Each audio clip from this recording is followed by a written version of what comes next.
अब चलते हैं सेकंड टॉपिक में, फंडामेंटल थ्योरम ऑफ अरिथमेटिक के बाद इसका ही एप्लीकेशन है प्राइम फैक्टराइजेशन। जब हम पढ़ते हैं उसके साथ साथ ही हम एलसीएम और एचसीएफ के बारे में पढ़ते हैं, है ना? तो वही पढ़ते हैं। तो इसमें क्या नई बात है, एलसीएम और एचसीएफ हम बचपन से सीखते जा रहे हैं, बट स्टिल हम इसका थोड़ा सा एप्लीकेशन देखेंगे। और उस पर जाने के पहले हम पहले देखेंगे कि एलसीएम एचसीएफ इसका क्या यूज है, हम इसको लाइफ में कैसे यूज कर सकते हैं और इसको हम क्यों पढ़ रहे हैं। ठीक है, तो एक सवाल देखते हैं, इस सवाल से समझते हैं। तो मान लीजिए आपका स्कूल में एक लॉन्ग डिस्टेंस रनिंग कॉम्पिटिशन हो रहा है, 5 किलोमीटर का रेस चल रहा है। 2 runners are training on a circular racing track. तो इधर ट्रेनिंग बोला है, मान लीजिए अब स्पोर्ट्स का कॉम्पिटिशन ही चल रहा है, एथलेटिक्स का डे ही चल रहा है। The first runner takes 60 seconds for 1 lap। तो एक आदमी है, वो एक पूरा राउंड लगाने के लिए 60 सेकंड लेता है। The second runner only takes 40 seconds for 1 lap। दूसरा आदमी काफी ज्यादा तेज दौड़ता है, उनको चाहिए सिर्फ 40 second. If both leave at the same time from the start line, ऐसे ही तो होता है, दोनों एक साथ स्टार्टिंग लाइन से शुरू कर लिया, तो when will they meet again at the start? तो आप इतने लंबे रेसों में देखा होगा कि जो फास्ट दौड़ता है ना, वो आके जो स्लो दौड़ता है उससे एक राउंड एक्स्ट्रा लीड वगैरह रहता है ना, एक राउंड आगे हो जाता है।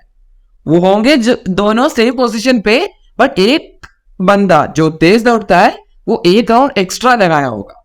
तो वही पूछ रहा है, तो जो पहला बंदा है वो 60 सेकंड में एक राउंड कवर करेगा, दूसरा 40 सेकंड में, और हमें फाइंड करना है कितने टाइम के बाद वो लोग दोनों फिर से स्टार्टिंग पॉइंट पे ही आके मिलेंगे। इसका सॉल्यूशन हम पहले एक सिमुलेशन से, एक एनिमेशन से समझते हैं, देखते हैं क्या सॉल्यूशन होता है इसका। तो जैसे मैं इस चार्ट को दबाऊंगा, ये ग्रीन गोला और ब्लू गोला दोनों भागने लगेंगे। ठीक है, तो एक बार देख लेते हैं क्या होता है। भाग रहा है दोनों, और ग्रीन वाला 40 सेकंड में एक राउंड कवर किया और ब्लू वाला 60 सेकंड में अपना फर्स्ट राउंड खत्म किया। ओ, ग्रीन वाला सेकंड राउंड भी खत्म कर चुका है 80 सेकंड्स में। अब 120 सेकंड में जब मैं देखा तो दोनों स्टार्टिंग लाइन में वापस पहुंच चुके हैं। ठीक है, तो आई थिंक कहानी समझ में आ रहा है। एक और बार हम इस एनिमेशन को प्ले करेंगे और समझेंगे। ओके, तो क्या हो रहा है कि जो ग्रीन है वो हर 40 सेकंड में फिर से स्टार्टिंग पोजीशन पे आ जाता है। तो एक राउंड खत्म किया 40 सेकंड में, दूसरा राउंड खत्म करके उधर स्टार्टिंग पोजीशन पे फिर से पहुंचा, तो हो गया 80 सेकंड, और 130 सेकंड में वो तीसरा राउंड भी खत्म कर लेता है। लेकिन ब्लू जो थोड़ा सा स्लो भागता है, वो पहला राउंड 60 सेकंड में खत्म किया और दूसरा राउंड भी 60 सेकंड, नेक्स्ट 60 सेकंड में कवर किया, मतलब टोटल 120 सेकंड लिया उनको। ठीक है, तो 120 सेकंड बाद ग्रीन 3 राउंड लगा चुका है और स्टार्टिंग पोजीशन पे ही वापस पहुंचा, और और ब्लू 2 ही राउंड लगाया है, बट लेकिन स्टार्टिंग पोजीशन पे ही पहुंचा है।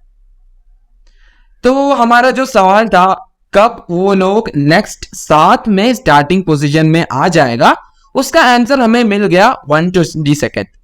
तो एक और बार इस एनिमेशन को प्ले करके देखते हैं। ठीक है, हाँ, तो टाइम 0 से स्टार्ट हो गया, 40 सेकंड हो गया, एक राउंड हो गया ग्रीन का, अब ब्लू का भी एक राउंड हो गया। अब देखो ग्रीन उसको पकड़ रहा है, पहुंचने वाला है साथ में, और फाइनली वो लोग स्टार्टिंग पॉइंट में फिर से मिला एक साथ 120 सेकंड के बाद। तो ये 120 सेकंड का आंसर मुझे कैसे मिला, इस एनिमेशन को प्ले करके। तो इसी तरह की कैलकुलेशन, इसी तरह के प्रॉब्लम्स को हम कैसे सोल्व करते हैं, उसके लिए हमें एलसीएम चाहिए। तो एलसीएम क्या होता है, एलसीएम का इस प्रॉब्लम से क्या लेना देना है, वो सब हम समझेंगे थोड़ी देर में। ठीक है, अब इस प्रॉब्लम को उधर रखते हैं, हम एलसीएम क्या है उसको टर्म बाय टर्म समझने का ट्राई करते हैं और उसका कैलकुलेशन में थोड़ा सा आगे बढ़ते हैं। ये कैसे कैलकुलेट करते हैं, ये सब आप लोग सीख चुके हैं पहले ही, लेकिन थोड़ा सा रिवाइज कर लेते हैं, इसमें क्या दिक्कत है। तो एलसीएम का फुल फॉर्म क्या है, लोवेस्ट या लीस्ट, दोनों तरीके से बोलते हैं, दोनों ठीक है।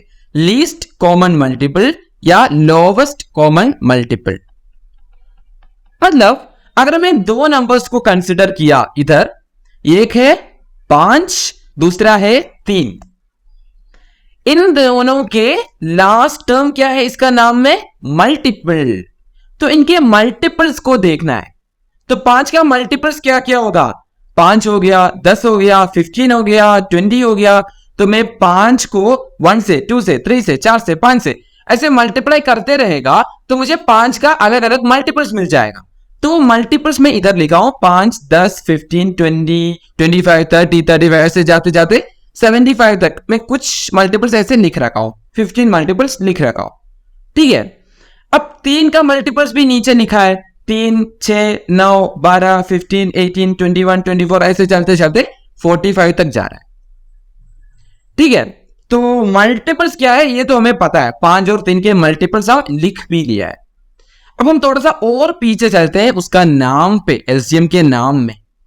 कॉमन मल्टीपल, कॉमन मल्टीपल क्या होता है, तो 5 का मल्टीपल्स हमने लिखा है, 3 का मल्टीपल्स हमने लिखे हैं, बट अगर हम ध्यान से देखें तो ये 15 जो है वो 5 का मल्टीपल भी है और 3 का मल्टीपल भी है, दोनों का मल्टीपल निकल के आ रहा है 15।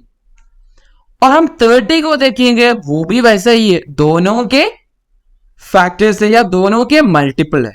45 भी सेम, वो भी दोनों का मल्टीपल है। तो एक्चुअली हम थोड़े से ही लिखे थे, 5 के और बहुत मल्टीपल्स हम लिख सकते हैं, 3 के भी और बहुत मल्टीपल्स हम लिख सकते हैं, तो हमें आगे भी बहुत सारे कॉमन मल्टीपल्स मिल जाएंगे। लेकिन कॉमन मल्टीपल्स क्या है, सिंपल, जैसे वो वर्ड बता रहा है दोनों का मल्टीपल, जो भी नंबर दोनों के मल्टीपल्स में आ रहा है उनको हम कॉमन मल्टीपल बोलते हैं।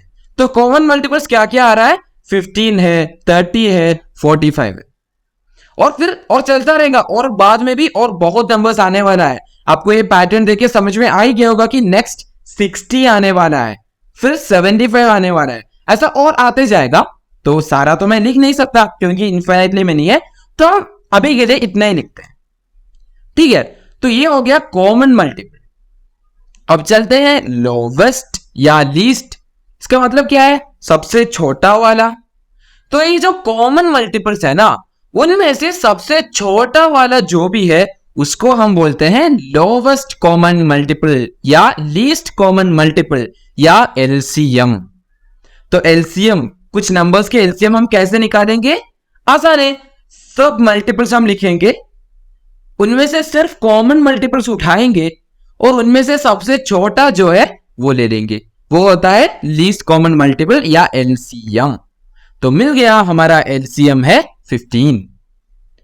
तो एलसीएम का मतलब तो समझ गया होगा क्या होता है, उसका टर्म बाय टर्म उसको हम पता कर चुके हैं। चलिए, अब तो हम सिर्फ 2 नंबर्स में किया, अब थोड़ा सा और हार्ड बनाते हैं। मैंने 4 नंबर्स उठा लिया, तब भी हम इसी तरीके से एलसीएम को समझ सकते हैं। तो 15, 6, 5 और 3, इन चारों नंबर्स को मैंने लिया और इनका सारा मल्टीपल्स, सारा नहीं कुछ मल्टीपल्स में सीधा सीधा सीधा लिखा हूं। ठीक है, 15 का मल्टीपल 15, 30, 45, 60 ऐसे जा रहा है, 6 का मल्टीपल 6, 12, 18, 24 ऐसे जा रहा है, 5 का मल्टीपल जो पहले लिखा था वही है, 3 का मल्टीपल्स भी जो पहले लिखा था वही है। तो सारा मल्टीपल्स हमने लिख रखा है। अब हमें क्या पता करना है, कॉमन मल्टीपल्स ना। तो मैं पहले इधर का 15 को देखा, 15 तो 6 के मल्टीपल नहीं है, तो 6 के लिस्ट में वो नहीं है, तो उसको मैं काउंट नहीं कर सकता। तो मैं नेक्स्ट गया 30 के पास, 30 कॉमन है क्या, 30 15 का मल्टीपल है, मैं देखा तो 6 का भी मल्टीपल है, 5 का भी मल्टीपल है और 3 का भी मल्टीपल है। तो इन चारों नंबर्स का एक कॉमन मल्टीपल निकल के आता है 30। सिर्फ 30 नहीं, और भी बहुत नंबर्स है। नेक्स्ट कौन सा आ रहा है, हम लिस्ट में देखेंगे तो 45 तो कॉमन मल्टीपल नहीं है क्योंकि 45 6 का मल्टीपल नहीं है। तो मैं नेक्स्ट नंबर पे गया 60, 60 भी सबका मल्टीपल है या कॉमन मल्टीपल है। क्यों, 60 इधर आ रहा है, 6 का मल्टीपल्स में भी आ रहा है, 5 का मल्टीपल्स में भी आ रहा है और 3 का मल्टीपल्स में भी आ रहा है। तो कॉमन मल्टीपल्स इधर क्या क्या निकल के आ रहा है, 30, 60, अब और चलते जाएगा, क्या क्या आएगा, 90, 120, 150, ऐसे चलते जाएगा, बहुत बहुत है। लेकिन मुझे एलसीएम के लिए क्या चाहिए, उनमें से सबसे छोटा कौन सा है, lowest, least multiple, least common multiples कौन सा है वो चाहिए। तो वो कौन सा है, 30, 60, 90, ऐसा चलते जाएगा। तो उनमें से छोटा तो 30 ही तो है, तो 30 निकल के आ रहा है 15, 6, 5 और 3 का एलसीएम। तो इसको मैं वर्ड्स में कैसे लिखूंगा, मैं ऐसे लिखूंगा, एलसीएम किन किन का, 15, 6, 5 और 3 का। तो मैं एक ब्रैकेट लिखूंगा, एलसीएम 15, 6, 5, 3। तो क्या बोल रहा है, इसको हम पढ़ेंगे एलसीएम ऑफ 15, 6, 5 एंड 3, ऐसे पढ़ेंगे। ये क्या है, ये मैंने कैलकुलेट किया 30। तो इसको हम ऐसे सिंबल्स में थोड़ा सा अच्छे फॉर्म में, सेंटेंस के अलावा एक इक्वेशन के रूप में हम ऐसे लिखेंगे। तो आई होप कि आपको क्लियर हो गया होगा कि एलसीएम होता क्या है और हम उसको कैसे फाइंड कर सकते हैं। अब ऐसे तो हम कोई भी नंबर्स के लिए कर सकते हैं, बात तो सही है। हम हर मल्टीपल्स लिखते जाएंगे, उसमें खोजेंगे कि कौन सा कॉमन है और फिर उनमें से छोटा निकालेंगे। ये हम कर तो सकते हैं, लेकिन अगर मैं थोड़ा सा अजीब अजीब नंबर्स लेके इसको ट्राई किया तो थोड़ा सा मुश्किल हो सकता है। मुश्किल हो सकता है मतलब हमने बहुत मल्टीपल्स लिखा तब भी हमें कुछ भी कॉमन नहीं दिख रहा है, ऐसा हो सकता है। तो हम क्या करें, एक एग्जाम्पल के लिए आप ट्राई भी कर सकते हैं। मैं आपको एक एग्जाम्पल देता हूं, आप 4 और 19 का ट्राई कर सकते हैं। इनका आप कॉमन मल्टीपल्स फाइंड करने के लिए ऐसे लिखता जाएगा तो आपको बहुत लिखना पड़ेगा, 4 के मल्टीपल्स में बहुत ज्यादा लिखना पड़ेगा, तभी कुछ कॉमन दिखेगा। तो ऐसे लिख के फाइंड करना थोड़ा सा हार्ड तो है, ये इतना अच्छा तरीका तो नहीं है, काफी टाइम लग जाएगा। तो इसलिए हमें थोड़ा सा बेटर, अच्छे तरीके से और आसानी से कैसे कैलकुलेट कर सकते हैं वो हम पढ़ रहे हैं। वो है प्राइम फैक्टराइजेशन मेथड। तो हमने पहले प्राइम फैक्टराइजेशन सीखा, फिर एलसीएम सीखा, इनके बीच में कुछ तो कनेक्शन होगा, तभी तो हम उनको एक साथ सीख रहे हैं। तो एलसीएम कैसे कैलकुलेट करते हैं, प्राइम फैक्टराइजेशन यूज करके समझते हैं। तो एलसीएम का एक फॉर्मूला इधर दिया हुआ है, क्या है, वो है product of greatest power of each prime factor involve in the numbers. मतलब हम जो भी नंबर्स के एलसीएम निकालना चाहते हैं उन सबका प्राइम फैक्टर्स हम लेंगे, यानी उनका प्राइम फैक्टराइजेशन हम फाइंड करेंगे, और उसमें जो भी प्राइम फैक्टर्स आ रहा है उन सबका ग्रेटेस्ट पावर हम देखेंगे। ग्रेटेस्ट पावर मतलब बड़ा वाला पावर, और उनका प्रोडक्ट लेंगे, उन सबका गुणा करेंगे। थोड़ा सा कॉम्प्लिकेटेड लग रहा है ना ये सेंटेंस, समझने में एक एग्जाम्पल लेता तो बहुत आसानी से समझ में आएगा। तो देखते हैं एग्जाम्पल में, find the LCM of 6 and 20 by prime factorization method. Prime factorization method से हमें 6 और 20 का एलसीएम निकालना है। बहुत आसान है, ये सेंटेंस जैसा कॉम्प्लिकेटेड नहीं है, हम कैलकुलेट आसानी से कर लेंगे और आसानी से ये सेंटेंस का मतलब भी इस एग्जाम्पल से समझ लेंगे। तो पहले इसके लिए क्या करना है, प्राइम फैक्टराइजेशन करना होगा, क्योंकि प्राइम फैक्टर से कुछ कर रहे हैं ना। तो पहले हम प्राइम फैक्टराइजेशन निकाल लेते हैं। 6 का प्राइम फैक्टराइजेशन के लिए मुझे बॉक्स वगैरह यूज करने का जरूरत ही नहीं है, लेकिन कर ही लेते हैं। तो 6 का फैक्टर कौन सा हो सकता है, 2 तो 6 का फैक्टर है, तो 2 से मैं डिवाइड किया तो क्या आएगा, 3 आएगा। 3 तो प्राइम नंबर है तो मैं और तोड़ नहीं सकता, तो 6 का प्राइम फैक्टराइजेशन मुझे मिल गया 2 into 3, बहुत आसान। अब तुम लोग इसी तरीके से 20 का प्राइम फैक्टराइजेशन देख लीजिए, आपको आ जाएगा 2 square into 5, नहीं तो आपको मिलेगा 2 into 5, वही तो है 2 square into 5, 2 को मिला के मैं 2 square लिख दिया बस। तो हमें मिल गया है 6 और 20 का प्राइम फैक्टराइजेशन। अब इसमें से हमें निकालना है एलसीएम, एलसीएम ऑफ 6, 20। तो इसी सेंटेंस को यूज करते हैं और उससे हम कैलकुलेट करने का ट्राई करते हैं। तो प्रोडक्ट ऑफ, कुछ चीजों का प्रोडक्ट या गुणा करना है, किस चीजों का, greatest power of each prime factor, involve in the numbers. तो जो भी नंबर्स का हम एलसीएम पता करना चाहते हैं उसका प्राइम फैक्टराइजेशन में जो भी प्राइम फैक्टर्स है उन सब का ग्रेटेस्ट पावर लेके गुना करना है। तो समझते हैं ये एग्जाम्पल से। तो इधर 6 के प्राइम फैक्टराइजेशन में मुझे पहला 2 दिखा, द नंबर 2, और 2 का पावर 6 में कितना है? 6 में 2 का पावर कुछ दिख नहीं रहा है, कुछ दिख नहीं रहा है, उसका मतलब 2 का पावर 1 है। अब मैं 20 में भी देखूंगा 2 का पावर क्या है। 20 में तो 2 का पावर 2 है, 2 की पावर 2 है उधर। तो मैं क्या करूंगा, इन दोनों में से ग्रेटेस्ट पावर को लूंगा, या जिसमें पावर बड़ा है ना उसको मैं एलसीएम के लिए यूज करूंगा। तो मैं 2 स्क्वायर को एलसीएम का कैलकुलेशन के लिए ले लिया। तो 2 का पावर दोनों जगह देखा, जो बड़ा है उसको एलसीएम का कैलकुलेशन के लिए ले लिया। अब मैं क्या करूंगा, 2 का तो हो गया, 2 वाला फैक्टर तो मैं देख चुका हूं। अब मैं नेक्स्ट प्राइम फैक्टर पे जाऊंगा। नेक्स्ट इधर कौन सा प्राइम फैक्टर दिख रहा है? 3 दिख रहा है ना। तो 3 का प्राइम फैक्टर, 3 ऐसे प्राइम फैक्टर सिर्फ 6 में है, 20 में है ही नहीं। 6 में कितनी बार है? 6 में 1 बार है। 20 में बिल्कुल नहीं है, यानी 0 बार है। तो ग्रेटेस्ट पावर लेना है, तो इधर 3 का ग्रेटेस्ट पावर कौन सा है? 6 में 1 बार और 20 में 0 बार। तो बड़ा है कौन सा? 1 बार ना। तो मैं क्या करूंगा, एलसीएम के लिए 3:1 लूंगा। अब मैं इस फर्स्ट वर्ड पे जा रहा हूं, जो भी हम कर रहे हैं ना इन सब का प्रोडक्ट लेना है, इसलिए मैंने इधर मल्टीप्लीकेशन सिंबल यूज किया है। तो ऐसा ग्रेटेस्ट पावर हर प्राइम फैक्टर के लिए लेते जाओ और इनका प्रोडक्ट लेते जाओ।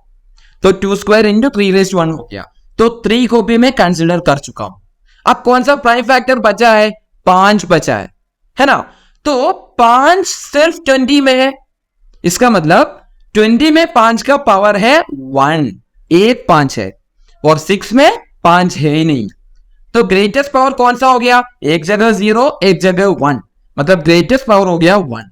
तो मैं क्या करूंगा, 5:1 को कंसिडर करूंगा एलसीएम के लिए, और इनका प्रोडक्ट लेना है एलसीएम का डेफिनेशन के हिसाब से। ठीक है, तो एलसीएम हो गया 2 स्क्वायर इंटू 3:1 इंटू 5। इसको हम थोड़ा सा सिंप्लीफाई करेंगे और आंसर आ जाएगा 2 स्क्वायर हो गया 4 इंटू 3 इंटू 5। अब 4 इंटू 3 12 है, 12 इंटू 5 क्या है? बहुत आसान मल्टीप्लीकेशन है, 60 आएगा। तो मुझे मिला कि 6 और 20 का एलसीएम अगर हम ऐसे कैलकुलेट करेंगे तो 60 निकल के आता है। तो कैलकुलेशन क्लियर है ना। हम क्या किया, प्रोडक्ट लिया, किसका? ग्रेटेस्ट पावर्स का। किसका greatest power? Of each prime factor, her prime factor का।